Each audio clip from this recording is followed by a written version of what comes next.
நீங்கள் தற்போது ஒரு முக்கிய செய்தி. சென்னை ராயபுரம் மேம்பாலம் பகுதியில் கடும் போக்குவரத்து நெரிசலானது ஏற்பட்டிருக்கக்கூடிய நிலையில் போக்குவரத்து போலீசார் உடனடியாக வராததே இந்த போக்குவரத்து நெரிசலுக்கு காரணம் என வாகன ஓட்டிகள் குற்றம் சாட்டியிருக்கின்றனர். கூடுதல் தகவல்களை சிறப்பு செய்தியாளர் ஹாத்திம் கானிடம் கேட்கலாம். வணக்கம் ஹாத்திம் கான், விவரங்களை பதிவு பண்ணுங்க. வணக்கம் அப்ரஹாம். வணக்கம், விவரங்களை சொல்லுங்க. தற்போது நின்று கொண்டிருக்கும் இந்த ராயபுரம் வடசென்னை ராயபுரம் பகுதியில் போக்குவரத்து நெரிசல் அதிகமாக காணப்பட்டது. இதற்கு காரணம் என்னவென்று இங்கே விசாரிக்க வந்தபோது ராயபுரம் மேற்கு மாதா தேவாலய சாலையில் உள்ள பகுதியில் தோண்டப்பட்டுள்ள மழைநீர் வடிகால் பள்ளமானது மூடப்படாமல் இருந்ததே இதற்கு காரணம் என்று சொல்கிறார்கள். 1 மணி நேரமாக போக்குவரத்து மிக மோசமாக பாதிக்கப்பட்ட இந்த சாலையால் அங்கு வரக்கூடிய மக்களுக்கு மிகுந்த பாதிப்பு ஏற்பட்டதாக கூறுகிறார்கள். மழைநீர் வடிகால் பணி தோண்டப்பட்ட இந்த சாலையில் உடனே மூடி இருந்தால் நெரிசலை தவிர்த்திருக்கலாம் என்றும் இங்கு வந்து செல்லக்கூடிய மக்கள் கூறியிருக்கிறார்கள். மேம்பாலத்திற்கு அருகிலேயே ஸ்டான்லி மருத்துவமனை உள்ளதால் அங்கு வரக்கூடிய நோயாளிகள் மற்றும் அங்கு வரக்கூடிய ஆம்புலன்ஸ் போன்ற வாகனங்களுக்கு மிகவும் விரைவாக இருந்ததாக இந்த பகுதி மக்கள் கூறுகிறார்கள். மழைநீர் வடிகாலுக்காக தோண்டப்பட்ட இந்த பள்ளத்தினை சரி செய்திருந்தால் போக்குவரத்தை சரியாக சீர் செய்திருக்கலாம் என்று இந்த பொதுமக்கள் கூறுகிறார்கள்.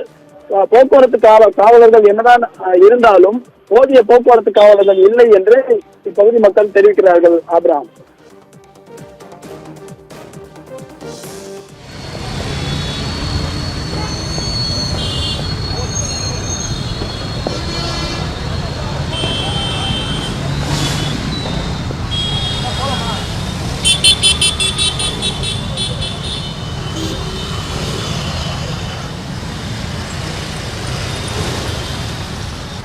சார் என் பேர் நிர்மல். நான் பூந்தமல்லேருந்து வரேன், நான் மாங்காட்டிலேருந்து வரேன். நான் வேன் ஓட்டு வந்தேன். நான் இங்கே பார்த்தீங்கன்னா 1 ஹவராக ரொம்ப டிராஃபிக்கு. என்ன காரணம் பார்த்தீங்கன்னா மக்களால் போக முடியல, ரொம்ப சிரமப்பட்டாங்க. மழை நீருக்காக பள்ளம் நோண்டிட்டாங்க, அது சரியாக மூடலை. அதனால் இதாகிடுச்சு. அப்புறம் போக்குவரத்து காவலர் இப்போ தான் வந்ததுக்கப்புறம் இப்போ கொஞ்சம் கிளியர் ஆகி இப்போ நார்மல் ஆகிட்டு இருக்கு சார். அங்கங்கே பள்ளம் நோண்டி விட்டுட்டு போயிடுறாங்க. மக்கள் வந்து பெரிய அவதிக்குள்ளாகிறாங்க. இதில் என்ன பிரச்சனைன்னு கேட்டிங்கன்னா எல்லாத்துக்கும் இது பண்ணுற ஒரு காவல்துறை வந்து இதுக்கெல்லாம் வந்து ஒன்றும் பண்ணுறதில்ல. அதிகாரிகளோ மாநகராட்சி அதிகாரிகளோ அல்லது அதை சார்ந்த அதிகாரிகளோ உடனடியாக அதை வந்து மூடுறதுக்கான எந்த ஏற்பாடும் இல்லை. குறிப்பாக சொல்லணும்னா இப்போ பாருங்கள், எந்தவித பாதுகாப்பு உபகரணங்களும் இல்லை. ஒரு சைடு பேரிகாட்டு, இந்த சைடு பேரிகாட்டு மட்டும் போட்டு வச்சுட்டாங்கன்னா பேரிகாட்டை தாண்டி விழுந்தால் யாருக்கு உயிர் சேதம் ஏற்படாதா? அதனால் இது வந்து அரசாங்கம் வந்து இதில் வந்து முக்கியமாக கவனம் செலுத்தணும். இதனால் மிகப்பெரிய போக்குவரத்து நெரிசல் ஏற்படுது.